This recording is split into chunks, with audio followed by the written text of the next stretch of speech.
খুব সুন্দর এই গলার ডিজাইনটি কিভাবে কাটিং ও সেলাই করবেন সেটাই আপনাদের দেখাবো। তো একটি ফিউজিং বক্রম দুই ভাঁজে সমান করে ভাঁজ করে নেবেন।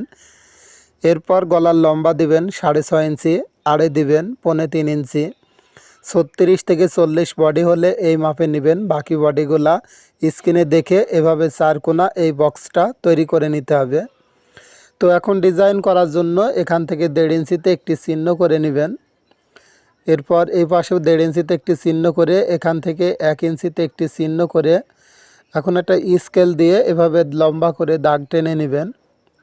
তো এভাবে দাগ টানা হয়ে গেলে উপরের থেকে 1/2 ইঞ্চি বাদ দিয়ে ফিতাটা এবার মাঝখান করে একটা চিহ্ন করে নেবেন। এরপর আমার হাতের দিকে খেয়াল করে দেখুন আমি যেভাবে ডিজাইনটা আর্ট করে নিচ্ছি, ঠিক এইভাবে সুন্দর করে এই ডিজাইনটা আর্ট করে নিতে হবে। তো এইভাবে আর্টটা করে নেবেন। এরপর স্কেলটা এখানে বসিয়ে এই কোণা পর্যন্ত এভাবে দাগ দিলে সুন্দর একটি ডিজাইন তৈরি হয়ে যাবে। তো এখন হচ্ছে বাড়তি বক্রম নেবেন 1 ইঞ্চি। 1 ইঞ্চির বক্রমটা এভাবে দাগ হয়ে গেলে এখন গলার ডিজাইনটা কাটিং করে নেবেন। তো আপনি যদি এখন ব্যস্ত থাকেন ভিডিওটি পরবর্তীতে দেখার জন্য আপনার টাইম লাইনে শেয়ার করে রাখবেন। আর এরকম নতুন নতুন ডিজাইন ভিডিও প্রতিদিন পেতে অবশ্যই আমার ফেসবুক পেজটি ফলো দিয়ে রাখবেন।